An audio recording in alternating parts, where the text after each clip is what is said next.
Hi everybody. We'll do another chapter, maybe two chapters, of the adventures of Grandfather Frog. And first of all, hello to Jackson. Hi Jax. Matthew, Marjorie, and Emma, all here in Maine. And Malia in Missouri, and Malia and Lucas in Missouri. Whoa. Yeah, hi Missouri, huh? Kai Ming and Ru Kai in Washington State. Hi guys. And Hope here in Maine. Hello Hope. And Dylan in Maine. Lucas in Maine, Leslie and Mary over in England, Ezzy and Indy in Oklahoma, Kayla here in Wyndham. Hi Kayla.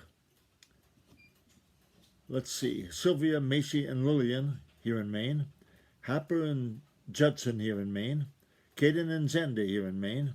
Hi guys. And Evangeline and Isaac in Rhode Island, Mabel over in the country of China in the Far East, and Oliver and Madeline and Wyatt way out west. Okay, now let's see. Chapter 14. Grandfather Frog has a strange ride. A thousand things may happen to, 10,000 things befall, the traveler who careless is or thinks he knows it all. Grandfather Frog, jumping along behind Danny Meadow Mouse up the lone little path, was beginning to think that Danny was the most timid and easiest frightened of all the little meadow people of his acquaintance. Danny kept as much under the grass that overhung the lone little path as he could. When there were perfectly bare places, Danny looked this way and looked that way anxiously, and then scampered across as fast as he could make his little legs go. When he was safely across, he would wait for Grandfather Frog. If a shadow passed over the grass, Danny would duck under the nearest leaf and hold his breath. "Foolish," muttered Grandfather Frog. "Foolish, foolish to be so afraid. Now I'm not afraid until I see something to be afraid of. Time enough then. What's the good of looking for trouble all the time? Now here I am out in the great world, and I'm not afraid. And here's Danny Meadow Mouse, who has lived here all his life, acting as if he expected something dreadful to happen any minute. Pooh! How very, very foolish." Now Grandfather Frog is old, and in the Smiling Pool he is accounted very, very wise. But the wisest sometimes become foolish when they think that they know all there is to know. It was so with Grandfather Frog. It was he that was foolish, and not Danny Meadow Mouse. You see, Danny knew all the dangers on the Green Meadows, and how many sharp eyes were all the time watching for him. He had long ago learned that the only way to feel safe was to feel afraid. You see, then he was watching for danger every minute, and so he wasn't likely to be surprised by his hungry enemies. So while Grandfather Frog was looking down on Danny for being so timid, Danny was really doing the wisest thing. More than that, he was really very, very brave. He was showing Grandfather Frog the way up the lone little path to see the great world, when he himself would never, never have thought of traveling anywhere but along his own secret little paths, just because Grandfather Frog couldn't jump anywhere excepting where the way was fairly clear, as in the lone little path. And Danny was afraid that unless Grandfather Frog had someone with him to watch out for him, he would surely come to a sad end. The farther they went with nothing happening, the more foolish Danny's timid way of running and hiding seemed to Grandfather Frog. And he was just about to tell Danny just what he thought, when Danny dived into the long grass and warned Grandfather Frog to do the same. But Grandfather Frog didn't.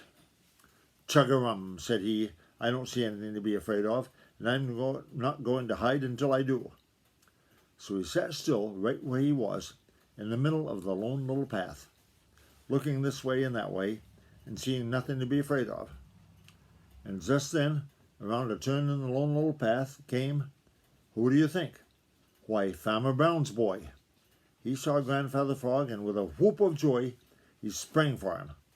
Grandfather Frog gave a frightened croak and jumped, but he was too late. Before he could jump again, Farmer Brown's boy had him by his long hind legs. "Ha ha!" shouted Farmer Brown's boy. I believe this is the very old chap I have tried so often to catch in the Smiling Pool. These legs of yours will be mighty fine eating, Mr. Frog, they will indeed."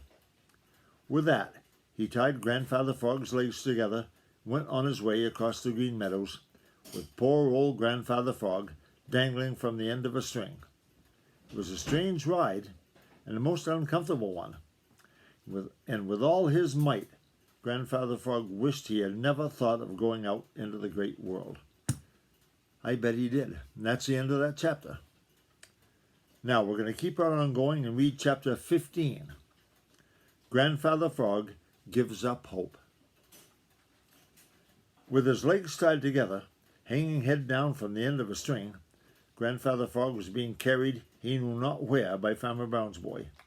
It was dreadful. Halfway across the Green Meadows, the merry little breezes of Old Mother West Wind came dancing along. At first they didn't see Grandfather Frog, but presently one of them, rushing up to tease Farmer Brown's boy by blowing off his hat, caught sight of Grandfather Frog. Now the merry little breezes are great friends of Grandfather Frog. Many, many times they have blown foolish green flies over to him as he sat on his big green lily pad, and they are very fond of him. So when this one caught sight of him in such a dreadful position, he forgot all about teasing Farmer Brown's boy. He raced away to tell the other merry little breezes. For a minute they were perfectly still. Then they forgot all about being merry. "It's awful, just perfectly awful," cried one. "We must do something to help Grandfather Frog," cried another. "Of course we must," said a third. "But what can we do?" asked a fourth. Nobody replied. They just thought and thought and thought. Finally, the first one spoke. "We might try to comfort him a little," said he. "Of course we will do that," they shouted all together. "If we throw dust in the face of Farmer Brown's boy and steal his hat, perhaps he will put Grandfather Frog down," continued the merry little breeze. "The very thing," the others cried, dancing about with excitement. "Then we can rush about and tell all Grandfather Frog's friends what has happened to him and where he is. Perhaps some of them can help us," the little breeze continued. They wasted no more time talking, but raced after Farmer Brown's boy as fast as they could go. One of them, who was faster than the others, ran ahead and whispered in Grandfather Frog's ear that they were coming to help him. But poor old Grandfather Frog couldn't be comforted. He couldn't see what there was that the merry little breezes could do. His legs smattered where the string cut into the skin, and his head ached, for you know he was hanging head down. No, sir, Grandfather Frog couldn't be comforted. He was in a terrible fix. He couldn't see any way out of it. He hadn't the least bit of hope left.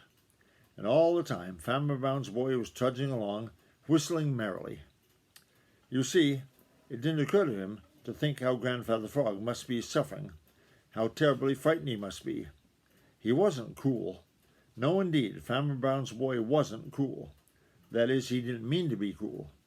He was just thoughtless, like a great many other boys and girls too. So he went whistling on his way until he reached the long lane leading from the Green Meadows up to Farmer Brown's dooryard. No sooner was he in the long lane than something happened. A great cloud of dust and leaves and tiny sticks was dashed in his face and nearly choked him. Dirt got in his eyes. His hat was snatched from his head and went sailing over into the garden. He dropped Grandfather Frog and felt for his handkerchief to wipe the dirt from his eyes. "Phew!" exclaimed Farmer Brown's boy as he started after his hat. "It's funny where that wind came from so suddenly." Aha! But you and I know that it was the merry little breezes working together who made up that sudden wind. And Grandfather Frog ought to have known it too. But he didn't. You see, the dust had gotten in his nose and eyes, just as it had in those of Farmer Brown's boy, and he was so frightened and confused that he couldn't think. So he lay just where Farmer Brown's boy dropped him, and he didn't have any more hope than before. And that's the end of chapter 15. We'll read chapter 16 again soon, probably tomorrow. Okay? Bye-bye, everybody.